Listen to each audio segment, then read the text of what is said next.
오늘 우리에게 주시는 생명의 말씀은 출애굽기 3장 1절에서 5절 말씀입니다.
할렐루야. 옆에 분과 한번 인사하시겠습니다. 주님의 이름으로 사랑하며 축복합니다. 다시 한번요, 이 시간 은혜 받읍시다.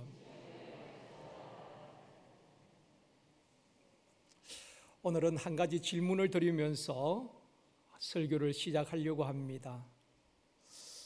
여러분의 담임 목사가 어떤 목사가 되었으면 좋겠습니까? 또 우리 지역을 담당하고 있는 지역 목사님들이 어떤 목사가 되기를 원하십니까? 수준 있는 성도라면 이런 대답을 하실 겁니다. 우리 목사님은 세상 물정 몰라. 어디에 땅값이 오르는지, 집값이 얼마인지 세상 물정은 전혀 알지 못해. 그러나 우리 목사님에게는 목사 냄새가 나, 영적인 냄새가 나. 우리 목사님은 기도하는 목사요, 영성 있는 목사야. 우리 교회뿐 아니라 모든 교회의 성도님들은 목사가 이런 목사가 되어지기를 원할 것입니다. 또 대부분의 목사님들은 그런 목사가 되기 위하여서 힘쓰고 있다고 생각되어집니다. 오늘은 광야의 영성으로 시리즈 7번째 시간으로 광야에서 부름받은 모세라는 제목으로 말씀을 드리려고 합니다. 첫 번째로 광야의 영성을 사모했던 사람들입니다. 영성이란 말은 우리 기독교에서만 사용하는 것은 아닙니다. 천주교나 불교나 힌두교나 다른 종교에서도 영성이란 말을 합니다. 그리고 또 나름대로 영성을 추구하고 있습니다. 영성은 매우 광범위하고 다양한 의미로 사용되어지는 단어입니다. 기독교에서 말하는 영성은 어떤 것을 말하는 것일까요? 전에 한번 말씀을 드렸습니다마는 먼저는 하나님과의 관계에 있어서 영적인 친밀함의 정도라고 말할 수가 있습니다. 영성이라는 것은 하나님과 얼마나 가까이 있는가, 그것이 그 사람의 영성의 깊이와 영성의 차원을 결정하는 것입니다. 하나님을 가까이 하는 것이 복이라고 말씀하고 있습니다. 하나님을 가까이 하는 저와 여러분이 되어지기를 원합니다. 또 한 가지는 성령님의 다스림과 인도함을 받는 정도에 근거합니다. 영성은요, 그 사람이 성령의 지배를 받는 사람인가, 아니면은 사람이나 또 마귀의 조종을 당하고 있는가, 그것에 따라서 영성 있는 사람인지 아니면은 영성이 없는 육적인 사람인지 구분되어지는 것입니다. 세 번째, 기독교 영성은 예수 그리스도를 닮아가는 삶인 것입니다. 여러분, 신앙생활은 결국 예수 그리스도를 닮아가는 삶인 것입니다. 그것을 성숙이라고 말하는 것입니다. 초대교회 성도들의 영성은, 그들의 목표는 예수 그리스도를 닮아가는 것입니다. 주님이 하신 말씀을 따라서 서로 섬기며 돌보며 복음을 전하며 주님을 본받아 살았던 것입니다. 지금까지 기독교 2000년 동안 수많은 사람들이 이런 영성을 사모했습니다. 예수님을 잘 믿어보려고 애썼고, 하나님과 친밀하고 하나님을 가까이 하는 삶을 살기 위해서 몸부림쳤고, 또 예수님을 본받아서 제자의 삶을 살려고 갈망했습니다. 수많은 신앙의 선배들이 이러한 영성을 사모하며 살아왔습니다. 그런데 교회가 언제 타락하고 영성이 무너졌는가? 환난과 핍박을 당할 때가 아닙니다. 오히려 핍박이 없고 평안할 때에 교회는 타락하고 성도들의 영성은 무너졌다는 것입니다. 초대 예루살렘 교회에 핍박이 있었지요. 부흥하던 교회에 큰 핍박이 있었는데 사도행전 8장 1절에 말씀합니다. 같이 읽겠습니다.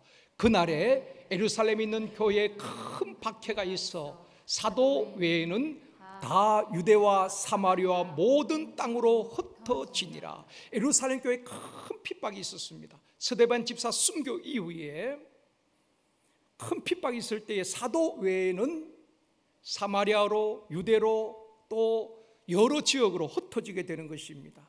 이 초대교회 성도들은 핍박을 피해서 단순히 흩어지고 도망간 것이 아닙니다.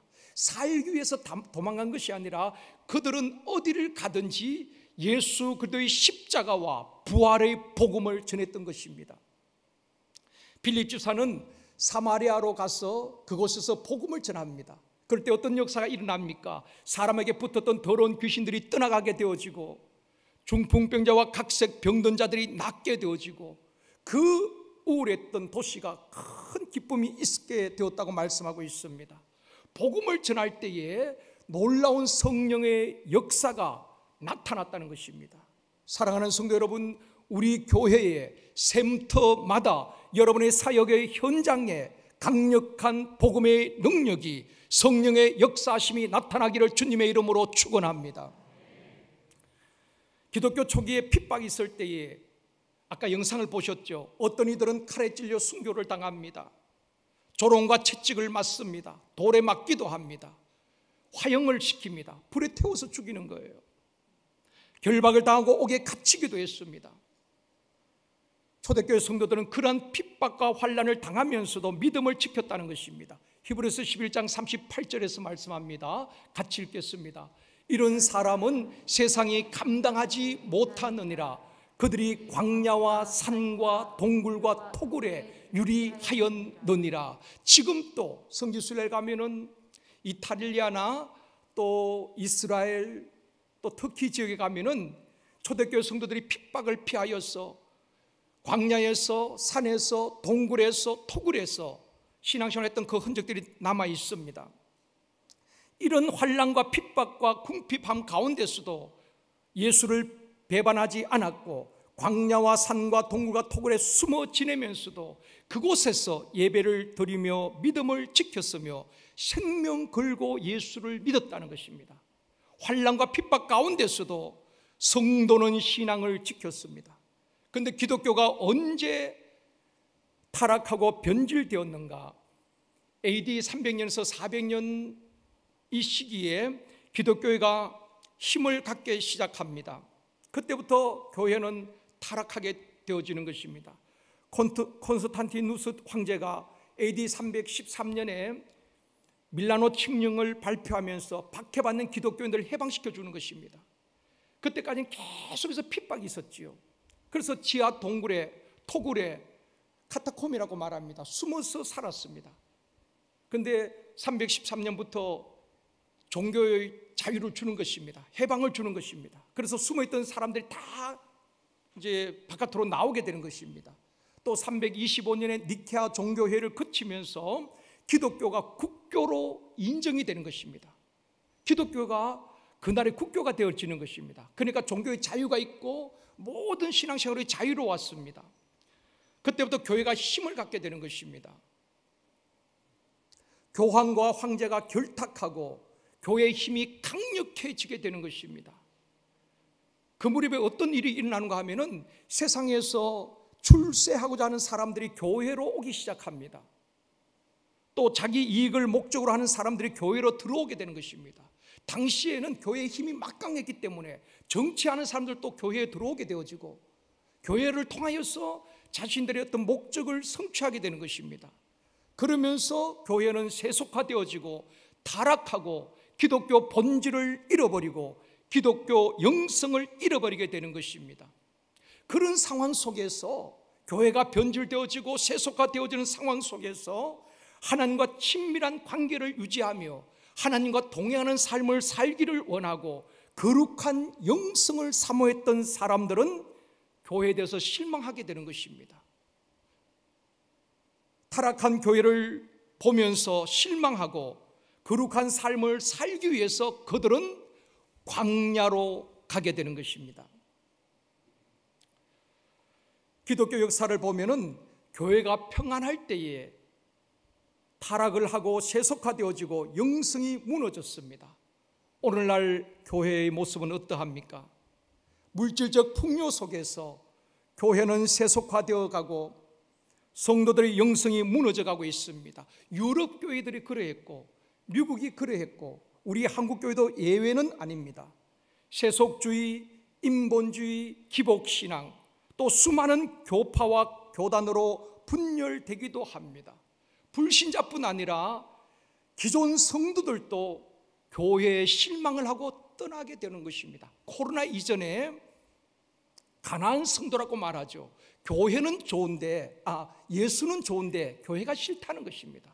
서로 다투고 분쟁하는 모습을 보면서 실망한 사람들이 교회에 나오지 않고 집에서 예배를 드리기도 하는 것입니다. 그런 사람을 가난한 성도라고 말하는데 코로나 이전에 추산하기를 100만에서 200만 명이라고 말합니다.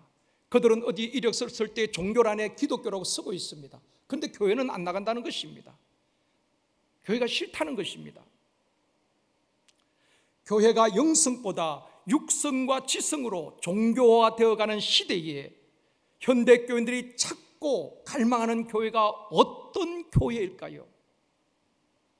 아름다운 건물이나 세련된 교회, 그것 아닐 겁니다.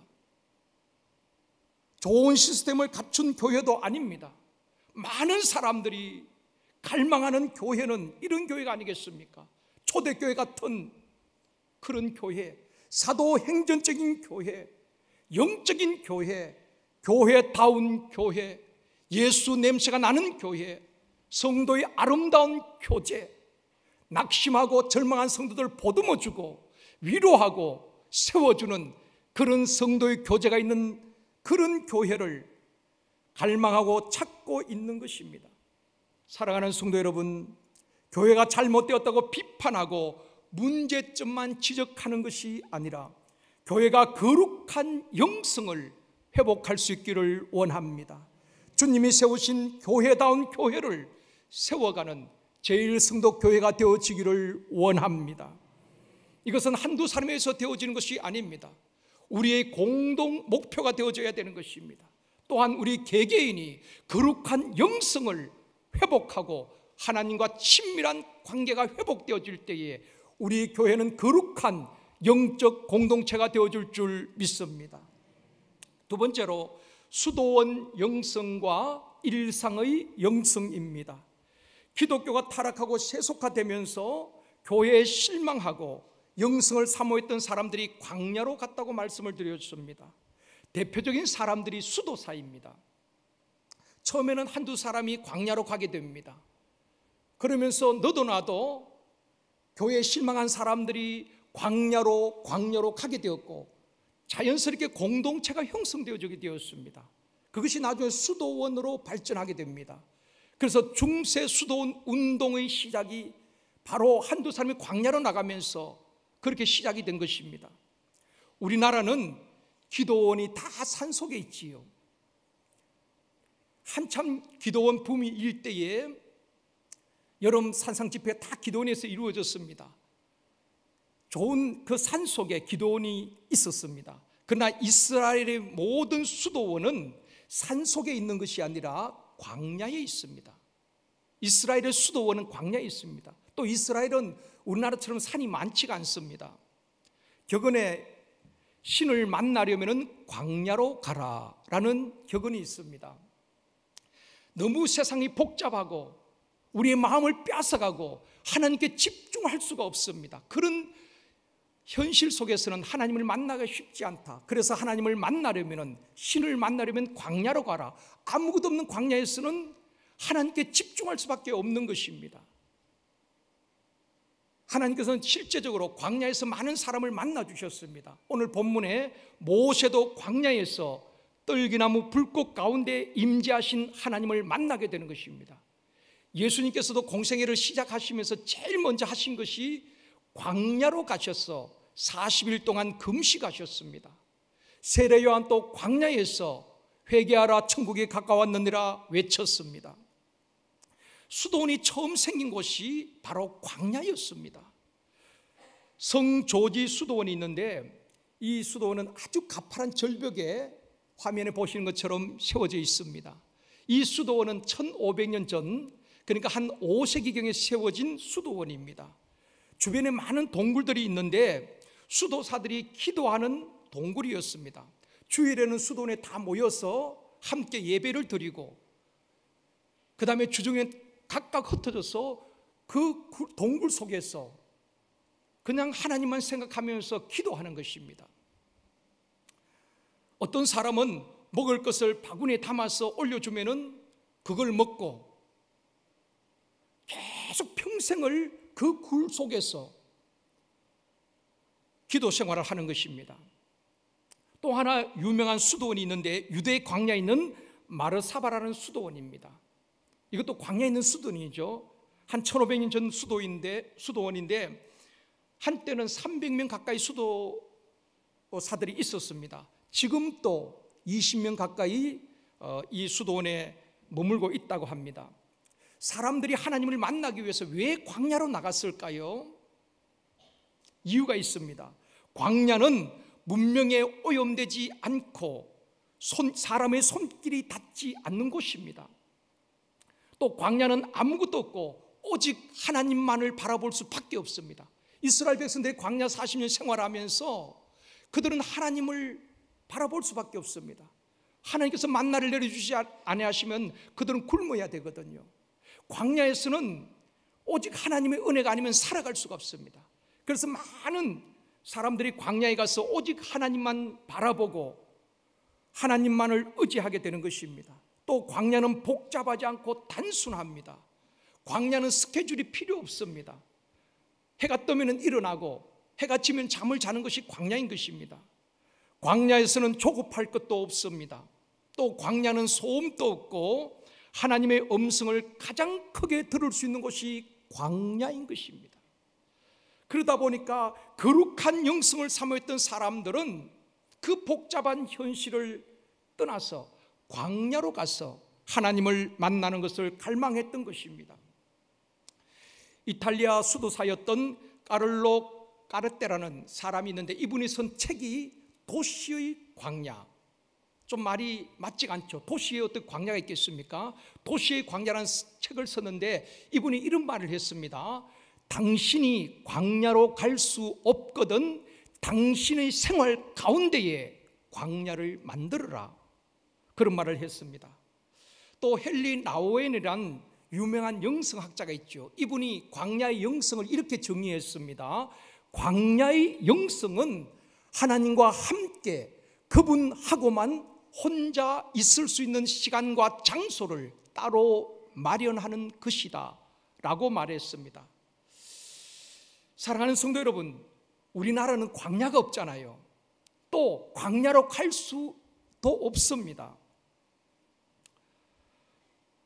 그런데 도시의 광야라는 책에서 말한 것처럼 일상 속에서, 평범한 삶 속에서 하나님을 만나고 하나님의 임재를 체험하고 하나님의 음성을 들을 수 있는 광야와 같은 장소와 시간을 만들라는 것입니다. 이것이 일상의 영성입니다.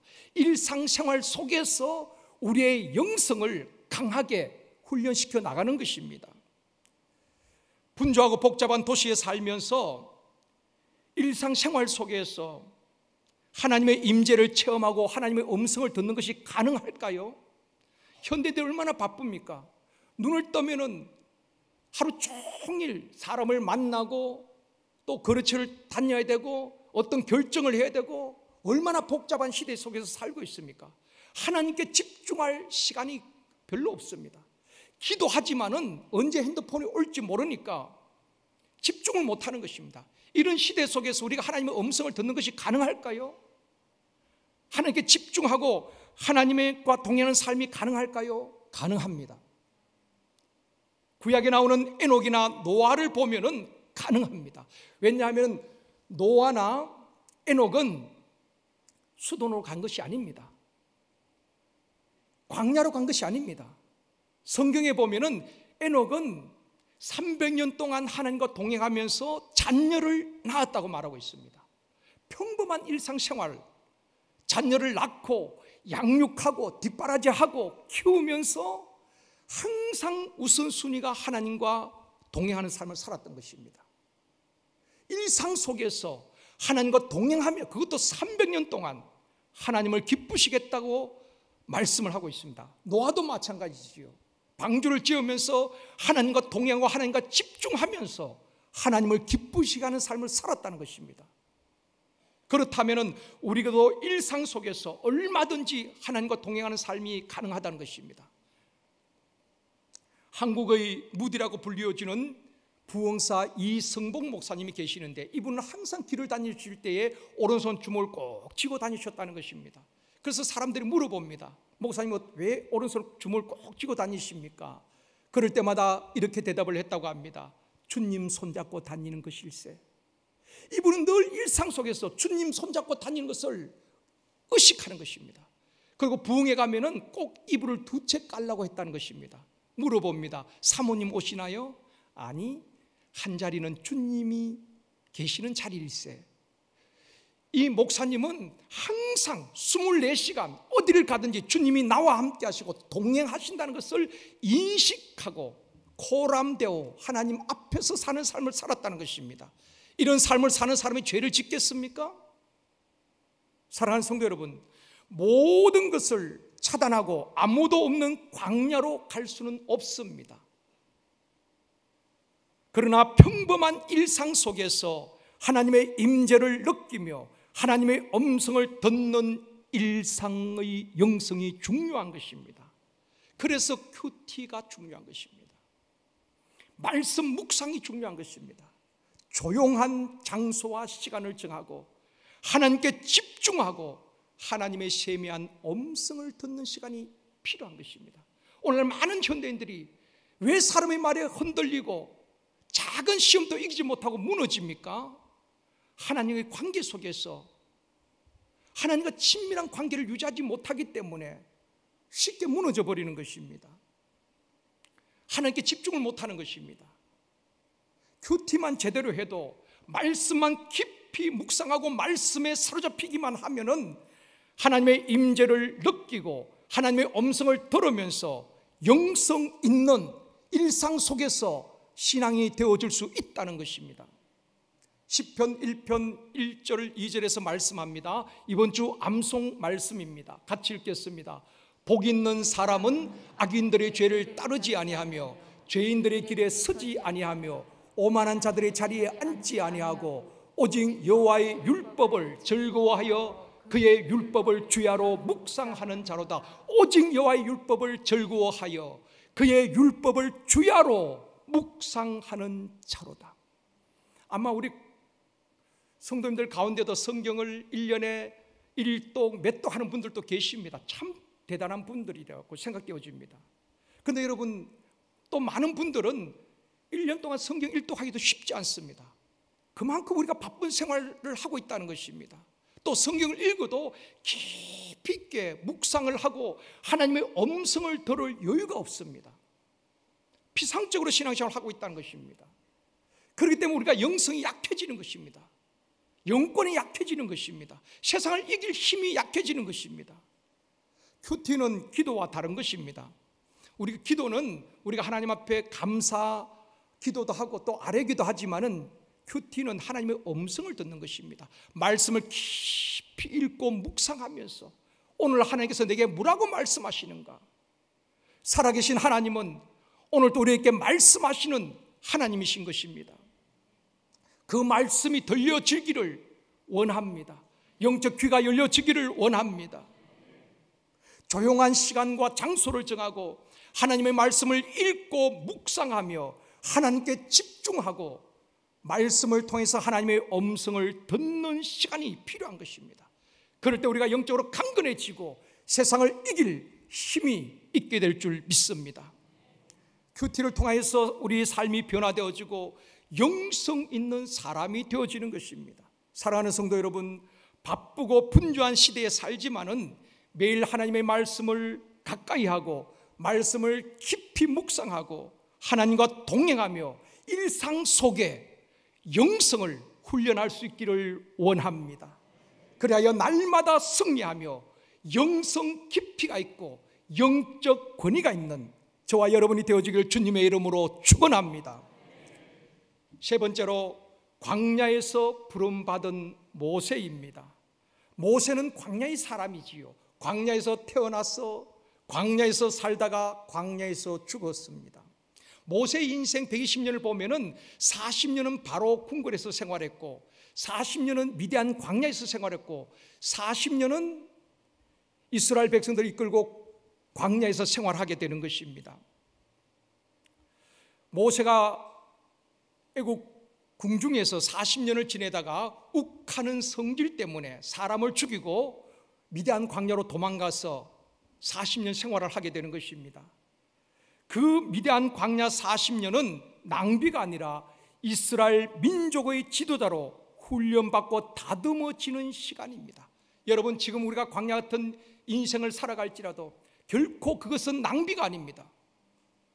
준비하는 과정이에요. 하나님께서 우리를 다듬어 가시는 과정인 것입니다. 하나님은 준비된 자를 쓰시는 것입니다.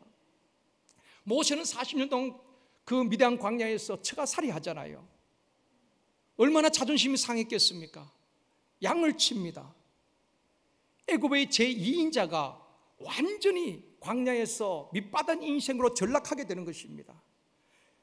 그 40년을 통하여서 자존심도 내려놓고 혈기도 꺾여지고 광야가 어떤 곳인지 보고 경험하게 되는 것입니다. 모세는 누구보다도 광야에 대해서 잘 알고 있습니다. 40년 동안 그게 있었으니까요. 하나님은 이스라엘 백성들을 40년 광야로 인도할 지도자 모세를 그 미리 광야에서 지형을 익히고 광야가 어떤 곳인가를 체험하게 한 것입니다. 그리고 나중에 이스라엘 백성들을 그 광야로 인도하게 하신 것입니다. 모세가 광야에 있을 때 어느 날 호렙산에서 양을 치고 있는데 떨기나무 불꽃 가운데서 하나님께서 모세를 부르는 것입니다. 떨기나무 불꽃이 불이 붙었는데 그 불꽃이 사라지지 않는 것입니다. 여러분, 나무에 불을 붙이면 타다가 불이 꺼지잖아요. 떨기나무 불꽃이 계속 타고 있습니다. 이상하다 싶어서 모세가 가까이 가게 되지요. 오늘 본문 2절에서 말씀합니다. 같이 읽겠습니다. 여호와의 사자가 떨기나무 가운데로부터 나오는 불꽃 안에서 그에게 나타나시니라. 그가 보니 떨기나무에 불이 붙었으나 그 떨기나무가 사라지지 아니하는지라. 이때 모세는 나이도 많이 들었고 이제는 나는 이제 모든 것이 끝났다고 생각합니다. 그런데 하나님께서 모세를 만나 주시는데 떨기나무 가운데 하나님이 나타나셨다고 말씀하고 있습니다. 그리고 4절에 말씀합니다. 같이 읽습니다. 여호와께서 그가 보렸고 돌이켜 오는 것을 보신지라 하나님이 떨기나무 가운데서 그를 불러 이르시되 모세야 모세야 하시매 그가 이르되 내가 여기 있나이다. 떨기나무 불꽃 가운데 나타나신 하나님께서 모세를 향하여서 모세야 모세야 불러주신 것입니다. 그 다음에 5절에도 말씀합니다. 같이 읽습니다. 하나님이 이르시되 이리로 가까이 오지 말라. 내가 선 곳은 거룩한 땅이니 내 발에서 신을 벗으라. 그리고 하나님께서 모세를 만나주시고 모세께 사명을 주시는 것입니다. 내 백성이 애굽에서 그 신음하는 고통의 소리를 내가 들었다. 너가 가서 내 백성을 구하여서 가나안 땅으로 인도하라고 말씀을 하셨습니다. 그때 모세의 나이가 80세였죠. 은퇴할 나이입니다. 또 은퇴한 나이입니다.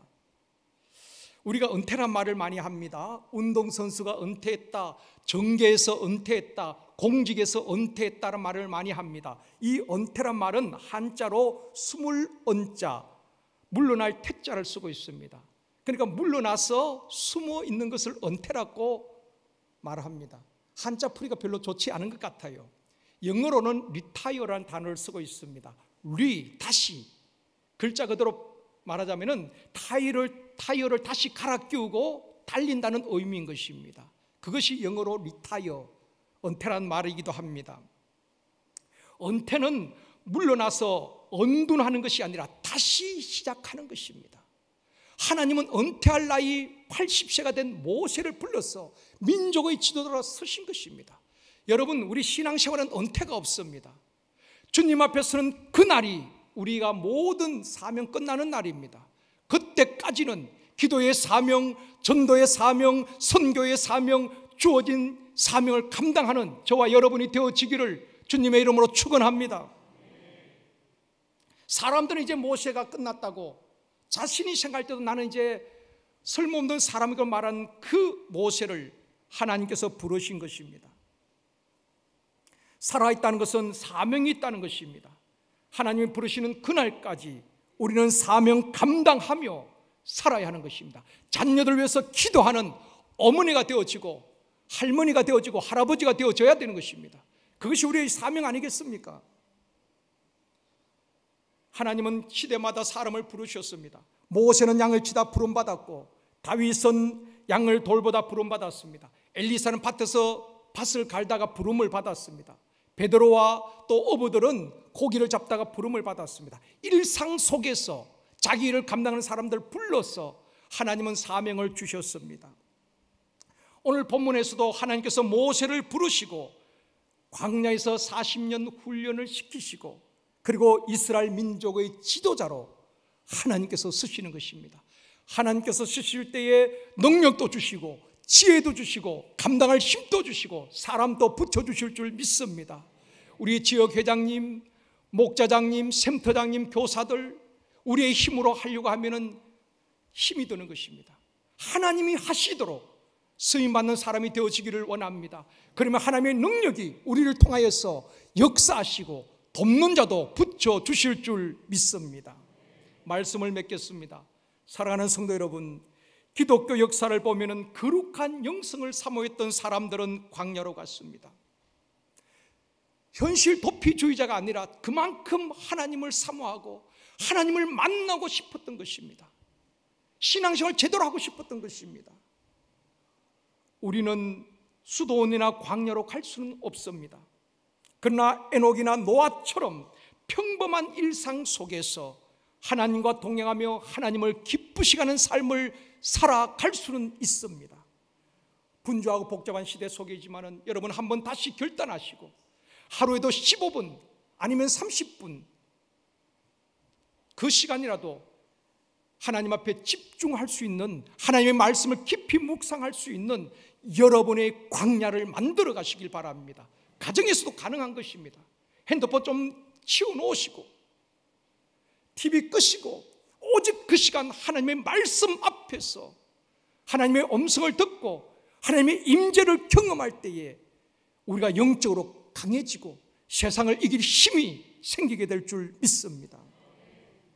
그런 영성 훈련, 일상의 영성, 평범한 삶 속에서 우리가 훈련을 해야지 이 시대를 이겨낼 수가 있습니다. 얼마나 거짓이 난무하고 얼마나 원수 마귀는 우리를 흔들어 넘어뜨리려고 하는지 모릅니다. 제가 금요일 말씀을 드렸죠.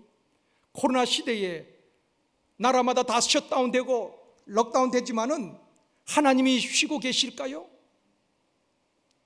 마귀가 코로나 끝날 때까지 마귀가 휴식하고 있을까요? 하나님은 지금도 쉬지 않고 일하시고 마귀는 지금도 우는 사자와 같이 삼킬 자를 찾고 다니는 줄 믿습니다. 마귀의 표적이 되지 않기를 원합니다. 그래서는 일상 속에서 하나님을 가까이 하고 하나님께 집중하고 하나님의 말씀을 묵상하고 그 말씀이 우리를 통치하고 이끌어갈 수 있도록 영성 있는 사람이 되어지기를 원합니다. 우리 모두가 평범한 일상 속에서 하나님을 깊이 묵상하고 하나님과 친밀하며 하나님의 임재를 경험하는 영적으로 깊이가 있는 저와 여러분이 되어지기를 주님의 이름으로 축원합니다. 우리 시간 없습니다.